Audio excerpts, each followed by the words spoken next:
कविता Hindi academy channel पर आपका स्वागत है। मैं आपके लिए मोस्ट इंपॉर्टेंट क्वेश्चन लेके आई हूँ। प्लीज़ दोस्तों आप मेरे चैनल को सब्सक्राइब कीजिए, वीडियो को लाइक कीजिए, दोस्तों के साथ शेयर कीजिए। क्वेश्चन जो है ये सभी क्वेश्चन जो है आपके लिए जो लेके आई हूँ वो किसी न किसी पेपर में ज़रूर आए हुए हैं। तो सभी क्वेश्चन जो है बहुत महत्वपूर्ण हैं। हर क्वेश्चन को आपने बहुत ध्यान से नोट करना है, अच्छे से याद करना है। क्वेश्चन स्टार्ट करते हैं। मैथिलीशरण गुप्त का जन्म कहाँ हुआ था? क्वेश्चन है मैथिलीशरण गुप्त का जन्म जो है कहाँ हुआ था, बताना है हमें। कहाँ पे हुआ था मैथिलीशरण गुप्त का जन्म? जन्म और मृत्यु से संबंधित क्वेश्चन जरूर आता है, इसलिए आपके लिए जो है ये क्वेश्चन लेके आई हूँ। मैथिलीशरण गुप्त का जन्म जो है कहाँ हुआ है? जौनपुर में, ए जौनपुर में हुआ है, या बी बनारस में, सी झांसी में। तो सी झांसी में जो है मैथिलीशरण गुप्त का जन्म हुआ है जो है ये आप अच्छे से याद करोगे। मैथिलीशरण गुप्त का जन्म कहाँ हुआ है? उत्तर प्रदेश झांसी में हुआ है। इनका जन्म जो है झांसी में हुआ है। अगला क्वेश्चन देखते हैं। मैथिलीशरण गुप्त का जन्म कब हुआ? अब सन बताना है हमें। मैथिलीशरण गुप्त का जन्म जो है कब हुआ? कौन सा सन है वो जिसमें मैथिलीशरण गुप्त का जन्म हुआ था? तो सन आपने अच्छे से याद रखना है। जो है मैथिलीशरण गुप्त का जन्म कौन से सन में हुआ? सन 1884 ईस्वी, सन 1885 ईस्वी, सन 1886 ईस्वी या सन 1887 ईस्वी। तो कौन से सन में जो है, तो वो सी होगा। सन 1886 ईस्वी में जो है मैथिलीशरण गुप्त का जन्म हुआ है, सन 1886 ईस्वी। अगला क्वेश्चन देखते हैं। राष्ट्र कवि के रूप में किसे जाना जाता है? राष्ट्र कवि के रूप में जो है किसे जाना जाता है, ये पूछा है। किसको जो है राष्ट्र कवि के रूप में जाना जाता है? मोस्ट इम्पोर्टेंट क्वेश्चन है, पेपर में आता है। राष्ट्र कवि जो है किसे कहा जाता है? कौन से कवि को जो है राष्ट्र कवि कहा जाता है? तो वो मैथिलीशरण गुप्त हैं। बी आंसर होगा। मैथिलीशरण गुप्त को जो है राष्ट्र कवि की उपाधि मिली थी जो है। अगला क्वेश्चन देखते हैं। मैथिलीशरण गुप्त को राष्ट्र कवि की उपाधि किसने दी थी? किसने जो है राष्ट्र कवि की उपाधि जो है उनको दी थी? तो कौन से जो है वो नेता हैं जिसने जो है राष्ट्र कवि की उपाधि दी है? सुभाष चंद्र बोस है, महात्मा गांधी, रविंद्रनाथ टैगोर हैं, लाला लाजपत राय हैं। तो किसने जो है मैथिलीशरण गुप्त को राष्ट्र कवि की उपाधि दी थी? तो बी होगा। महात्मा गांधी ने दी थी। उन्हें राष्ट्र कवि की उपाधि जो है महात्मा गांधी ने दी थी। यह आप अच्छे से जो है याद करोगे। अगला क्वेश्चन देखते हैं। मैथिलीशरण गुप्त किस युग के कवि हैं? कौन से युग के हैं ये कवि, ये बताना है हमें। भारतेंदु युग है, द्विवेदी युग, छायावादी युग या शुक्ल उत्तर युग। कौन से युग के जो है मैथिलीशरण गुप्त हैं? कौन से युग में आते हैं ये, वो बताना है हमें। तो वो द्विवेदी युग में आते हैं। बी आंसर होगा। द्विवेदी युग में जो है मैथिलीशरण गुप्त आते हैं। द्विवेदी युग। मैथिलीशरण गुप्त जो है वो द्विवेदी युग के हैं। अगला क्वेश्चन देखते हैं। गुप्त जी को आधुनिक युग का तुलसी किसने कहा? मोस्ट इम्पोर्टेंट क्वेश्चन, पेपर में आता है ये क्वेश्चन बार बार। आधुनिक युग का तुलसी जो है किसको कहा? किसने कहा? आधुनिक युग का तुलसी जो है किसने कहा है? गुप्त जी को जो है आधुनिक युग का तुलसी किसने कहा है, ये बताना है। आचार्य रामचंद्र शुक्ल ने, रामधारी सिंह दिनकर ने, डॉक्टर गणपति चंद्र गुप्त ने या डॉक्टर रामकर वर्मा ने। तो किसने जो है इनको आधुनिक युग का तुलसी कहा है? ए, बी, सी या डी, इनमें से बताना है किसने कहा है। पेपर में जो है क्वेश्चन बार बार आता है, आपने इसको अच्छे से ध्यान रखना है। आधुनिक युग का तुलसी जो है किसने कहा है? गुप्त जी को जो है आधुनिक युग का तुलसी। तो सी होगा। डॉक्टर गणपति चंद्र गुप्त ने कहा है उनको आधुनिक युग का तुलसी जो है डॉक्टर गणपति चंद्र गुप्त ने कहा है। इस क्वेश्चन को आप ध्यान से नोट करोगे, अच्छे से लर्न करोगे। क्वेश्चन जो है अगला देखते हैं। गुप्त जी को भारत सरकार द्वारा कौन सा सम्मान दिया गया है? वो सम्मान कौन सा है जो भारत सरकार के द्वारा गुप्त जी को दिया गया था, वो बताना है। ए पद्म भूषण है, बी पद्म विभूषण है, या सी पद्म श्री है, या इनमें से कोई नहीं। तो कौन सा सम्मान जो है भारत सरकार के द्वारा गुप्त जी को जो है दिया गया था, वो सम्मान बताना है।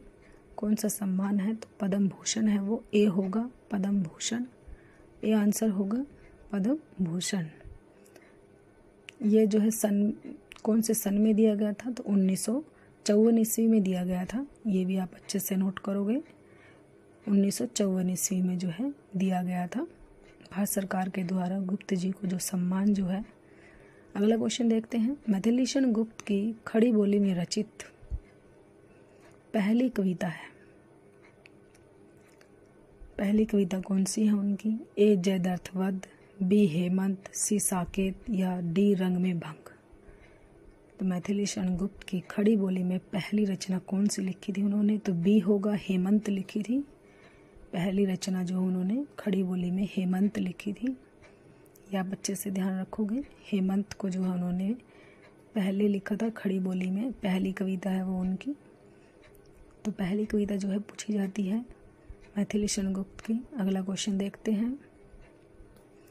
मैथिलीशरण गुप्त को किस रचना के कारण राष्ट्र कवि की उपाधि मिली थी? कौन सी उनकी रचना थी जो जिसके कारण जो उनको राष्ट्र कवि की उपाधि मिली थी? वो रचना बतानी है हमें। साकेत है, पंचवटी है, भारत भारती है, या डी जयद्रथवध है। तो सी होगा, भारत भारती के कारण जो है उनको राष्ट्र कवि की उपाधि दी थी। भारत भारती रचना के कारण जो है उनको राष्ट्र कवि की उपाधि दी थी मैथिलीशरण गुप्त को। मोस्ट इम्पोर्टेंट क्वेश्चन है ये। भारत भारती रचना, कौन सी रचना पर जो है राष्ट्र कवि की उपाधि मिली, ये क्वेश्चन पूछा जाता है। ये भारत भारती किसकी रचना है? तो वो मैथिलीशरण गुप्त की है। अगला क्वेश्चन देखते हैं। मैथिलीशरण गुप्त को किस छंद का बादशाह कहा जाता है? वो छंद कौन सा है? रोला, चौपाई, हरि गीतिका, या कोई नहीं। तो मैथिलीशरण गुप्त का जो है किस छंद के उनको बादशाह कहा जाता है? तो सी होगा, हरि गीतिका। हरि गीतिका जो छंद जो है मैथिलीशरण गुप्त का है। अगला क्वेश्चन देखते हैं। गुप्त जी को मंगला प्रसाद पारितोषिक पुरस्कार किस रचना पर मिला था? वो रचना बतानी है हमें, किस रचना पर मिला था उनको मंगला प्रसाद पारितोषिक पुरस्कार जो है। यशोधरा, साकेत, रंग में भंग, जयद्रथवध। तो कौन सी रचना पर उनको जो है मंगला प्रसाद पारितोषिक पुरस्कार मिला था? उस रचना का नाम है बी साकेत। साकेत पर उनको जो है मंगला प्रसाद पारितोषिक पुरस्कार मिला था गुप्त जी को जो है साकेत पर। ये जो है सन भी आप नोट करोगे। 1900 साकेत जो है 1932 ईस्वी में जो है 1932 ईस्वी में जो है मिला था। ये भी आप जो है नोट करोगे। अगला क्वेश्चन देखते हैं। गुप्त जी के किस काव्य में लक्ष्मण के चरित्र का वर्णन है? कौन सा ऐसा काव्य है जिसमें लक्ष्मण के बारे में जो है वर्णन किया गया है गुप्त जी ने? वो काव्य बताना है हमें। यशोधरा है, पंचवटी है, रंग में भंग है, या जयद्रथवध है। किसमें जो है गुप्त जी ने? तो वो बी होगा, पंचवटी में जो है इन्होंने लक्ष्मण के बारे में बताया है। पंचवटी काव्य में जो है गुप्त जी ने लक्ष्मण के चरित्र के बारे में वर्णन किया है। ये आप अच्छे से जो है याद रखोगे। अगला क्वेश्चन देखते हैं। मैथिलीशरण गुप्त का प्रथम काव्य संग्रह है। प्रथम काव्य संग्रह कौन सा है? साकेत, पंचवटी, रंग में भंग, जयद्रथवध। तो मैथिलीशरण गुप्त का प्रथम काव्य संग्रह कौन सा है? सी होगा, रंग में भंग जो है उनका प्रथम काव्य संग्रह है। मैथिलीशरण गुप्त जी का काव्य संग्रह भी आपने अच्छे से याद रखना है। तो प्रथम कौन सा है? रंग में भंग। अगला क्वेश्चन देखते हैं। रंग में भंग रचना का प्रकाशन वर्ष।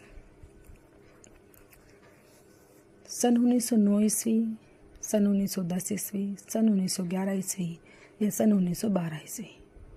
तो रंग में भंग रचना का प्रकाशन जो है कौन से सन में हुआ था, ये सन बताना है हमें।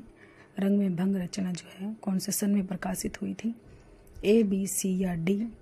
तो रंग में भंग जो है ए होगा, 1909 ईस्वी में जो है 1909 ईस्वी में जो है रंग में भंग जो है रचना प्रकाशित हुई थी।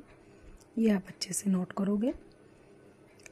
सन 1909 ईस्वी में रंग में भंग रचना प्रकाशन वर्ष है ये, इसको आप अच्छे से जो है याद रखोगे। अगला क्वेश्चन है, साकेत महाकाव्य का प्रकाशन वर्ष है। सन 1932 ईस्वी, सन 1933 ईस्वी, सन 1931 ईस्वी, सन 1934 ईस्वी। तो साकेत महाकाव्य जो है प्रकाशन वर्ष क्या है ये बताना है। तो सन 1931 ईस्वी में साकेत महाकाव्य जो है प्रकाशित हुआ था, सन 1931 ईस्वी। सी आंसर होगा। अगला क्वेश्चन देखते हैं, साकेत महाकाव्य की नायिका है। तो कौन सी नायिका है साकेत महाकाव्य की, शकुंतला, सीता, उर्मिला या यशोधरा। तो साकेत महाकाव्य की नायिका जो है कौन सी है, तो सी होगा, उर्मिला है। साकेत महाकाव्य की जो नायिका है वो उर्मिला है। सी आंसर होगा, उर्मिला, साकेत महाकाव्य की नायिका। अगला क्वेश्चन देखते हैं, अबला जीवन है तुम्हारी कहानी, आंचल में है दूध और आँखों में है पानी। उपयुक्त पंक्ति गुप्त जी के किस काव्य से है। बतानी है ये पंक्ति जो दी गई है, मोस्ट इम्पोर्टेंट है ये पंक्ति, पेपर में बार बार आती है। विष्णु प्रिय, यशोधरा, प्रिय प्रवास या साकेत, किस में से जो है पंक्तियाँ ली गई है, ये भी पूछा जाता है किस रचना में से ली गई है। तो वो बी होगा, यशोधरा रचना में से जो है ये पंक्तियाँ ली गई है। जो है ये लिखी किसने है ये भी पूछा जाता है। तो ये मैथिलीशरण गुप्त ने लिखी है, ये भी याद रखोगे, और यशोधरा में से ली गई है। अगला क्वेश्चन है, साकेत महाकाव्य में कितने सर्ग हैं। 11 सर्ग, 12 सर्ग, 13 सर्ग या 14 सर्ग। तो साकेत महाकाव्य में कितने सर्ग हैं, कितने सर्गों में जो है साकेत महाकाव्य लिखा गया है वो बताना है हमें। तो वो है 12 सर्ग। बी आंसर होगा, 12 सर्ग हैं। 12 सर्ग हैं साकेत महाकाव्य में जो है, ये आप अच्छे से नोट करोगे, 12 सर्ग हैं। अगला क्वेश्चन देखते हैं, जयद्रथ वध काव्य का प्रकाशन वर्ष है। जयद्रथ वध जो है काव्य जो है कब प्रकाशित हुआ था ये बताना है।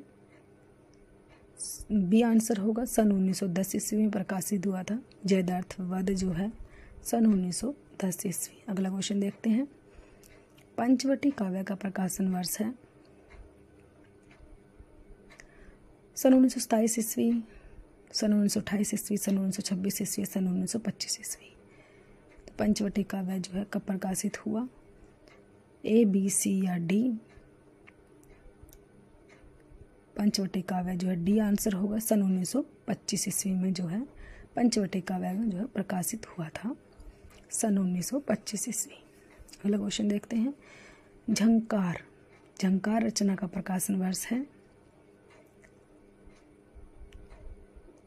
ए 1929 ईस्वी, 1930 ईस्वी, 1931 ईस्वी या 1932 ईस्वी। ए, बी, सी या डी। तो झंकार रचना कब प्रकाशित हुई थी ये बताना है, कब प्रकाशित हुई थी झंकार रचना। ये जो है सन आपने अच्छे से याद रखनी है, सन 1929 ईस्वी में जो है झंकार रचना प्रकाशित हुई थी, सन 1929 ईस्वी। अगला क्वेश्चन देखते हैं, जय भारत रचना का प्रकाशन वर्ष है। सन जय भारत रचना जो है कब प्रकाशित हुई, सन 1950 ईस्वी में या सन 1951 ईस्वी, सन 1952 ईस्वी या सन 1953 ईस्वी। तो बताना है ए, बी, सी या डी, इनमें से कौन सा है। ए, बी, सी या डी। जय भारत रचना जो है कब प्रकाशित हुई, ये सन आपके लिए इसलिए लेके आई हूँ कि सन जो पूछे जाते हैं, तो सी आंसर होगा। सन 1952 ईस्वी में जो है रचना प्रकाशित हुई थी जो है। अगला क्वेश्चन देखते हैं, मैथिली शरण गुप्त का निधन कब हुआ? मैथिली शरण गुप्त का जो है निधन जो है कब हुआ? ए सन 1969 ईस्वी, सन 1964 ईस्वी, सन 1965 ईस्वी, सन 1966 ईस्वी। किस सन में जो है मैथिली शरण गुप्त की मृत्यु हुई थी वो बतानी है हमें। जन्म और मृत्यु दोनों जरूर पूछा जाता है। आपने जो है बी आंसर होगा, सन 1964 ईस्वी में जो है मैथिली शरण गुप्त का निधन हुआ है, सन 1964 ईस्वी। ये आप जो है जन्म और मृत्यु दोनों आप अच्छे से याद रखोगे। मैथिली शरण गुप्त का जो है जन्म हुआ था वो 1886 ईस्वी में हुआ था, ये भी आप याद रखोगे। और मृत्यु जो है वो 1964 ईस्वी में हुई है। ये दोनों जो है सन आप अच्छे से याद रखोगे, पेपर में बार बार आता है जन्म कब हुआ था और मृत्यु कब हुई थी। 1886 ईस्वी में इनका जन्म हुआ है और 1964 ईस्वी में इनकी मृत्यु हुई है। दोस्तों, अगर आपको वीडियो अच्छी लगी है तो प्लीज़ जो है लाइक कीजिए, शेयर कीजिए और सब्सक्राइब कीजिए। Thanks for watching.